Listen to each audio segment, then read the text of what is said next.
epic cinema. Because Duvall, I appreciate his acting so much because it's so understated and sometimes overlooked because everybody seems to see. Okay. Nicholas, how cool is Sean Connery?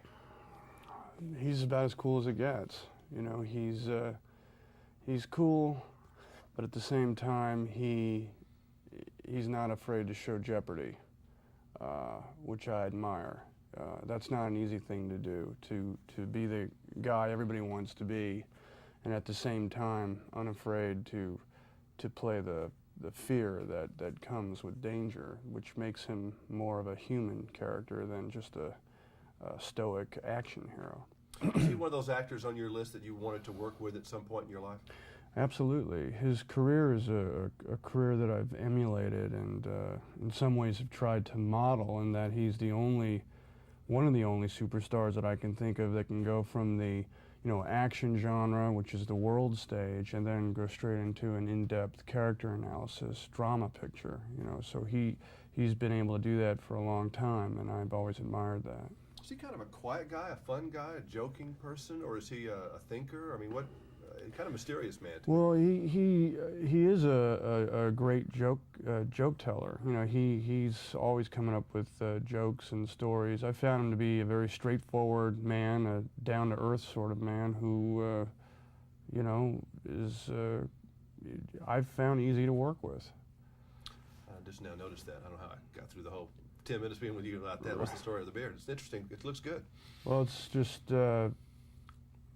it's a concept I'm working with. That's all I'm going to say about it. Does it itch?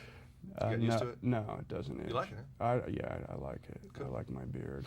The Oscars, the glow of the Oscar kind of dimming a little bit. You getting past that? I mean, I was rooting for you that night, and I was glad you won. It was kind of one of those deals that, you like people that are good to have good things happen to them. And well, I don't know what I would have done if you hadn't won. I'd have been sick or something. Oh, thanks. So no, I'm still very happy about it. It was a great year. It was a great moment for me.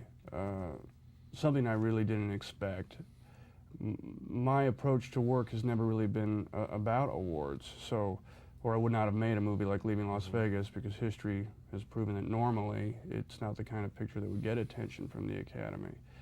But since it did, it felt like a confirmation to just keep doing what I've been doing, and so yeah, I'm happy about it, but I'm not dwelling on it. I'm moving onward, and I'm just doing what I'm doing. Do you think people get honored, and Duvall has told me he thinks this is true, you're honored really for your body of work or how you have been up to that point? I think people in acting respect you for not doing a certain genre or doing a certain thing. I mean, you've been all over the road. No one will say that you have never taken chances. I mean, you're the king of that. Thank you. Well, one of my goals has been, over the years, well, it became clear to me that I had no image, and that was the image, that there was no image, and that people were wondering, what am I doing, going from a comedy to an action film or a drama. And then suddenly that became exciting to me. It was just something that I organically wanted to do. It wasn't, by definition, all that planned. I mean, I just have always, as a child even, liked the idea of playing different kinds of characters, and then liked the idea of being in different kinds of movies. I suppose I've tried to fit as many different careers as I can into one. Are you very good at watching yourself, either in a daily or something, or do you make yourself watch yourself just to kind of see what you're doing and adjust things, or are you very uncomfortable in doing that? I like to go and check it out. I think it can be a very useful tool for every actor to examine, what the other performers are doing and the tone of the piece, which way it's going in. But if it becomes a point where it gets in the way, where you become self-conscious, then I suggest not doing it, or doing it once a week just to test the temperature of the waters.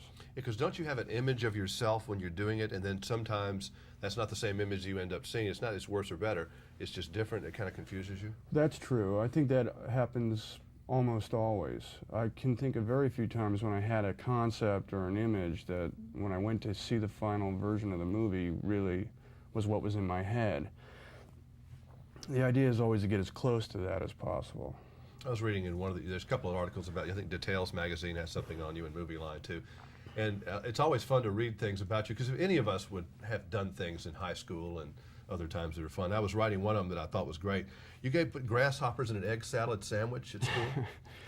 I've had this strange relationship with bugs. I don't like them. Me either. They scare the heck out of me, and anything that small that has that kind of power is fascinating. And I suppose as a young man full of pranks, I was playing some kind of joke on some of my people in school that were not my friends. Boy. But that's not the kind of thing that I would It was a high school thing. now. It's okay. Yeah, I mean, you know, people grow from being 17. And you had an interesting comment in one. As one who grew up, I was raised by Captain Kangaroo, in fact. You didn't really care much for Mr. Green Jeans. Well, there was something that was just so incredibly boring about him in those green overalls. Did you like Bunny Rabbit? To tell you the truth, I don't remember Mr. Bunny Clock, Rabbit. Mr. I Clock. couldn't get past Mr. Green Jeans. I would just spend the rest of the show trying to devise ways of exterminating him. On that note, thank you, sir. All right. Great seeing you again. All right. But see, I always